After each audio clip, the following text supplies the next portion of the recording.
How to transfer money from Western Union to Revolut. So basically what you're gonna have to do first is transfer the money from Western Union to a bank account. Now after you do that, what you're gonna have to do next is simply link that bank account to your Revolut account. So in order to do that, what you're gonna have to do is simply go to Western Union and click on send money. Now you're gonna have to enter the amount of money and then select bank account here where it says how does your receiver want the money.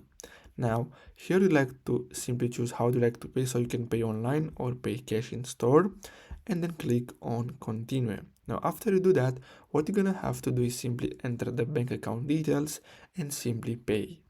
Now the next step is to go to Revolut and simply add that bank account to your Revolut account. Now I already made a tutorial about this, so if you want you can go to my channel and check that out if you want to know how you can link a bank account to your Revolut account. So I really hope you found this video helpful. Don't forget to like and subscribe. Thanks for watching.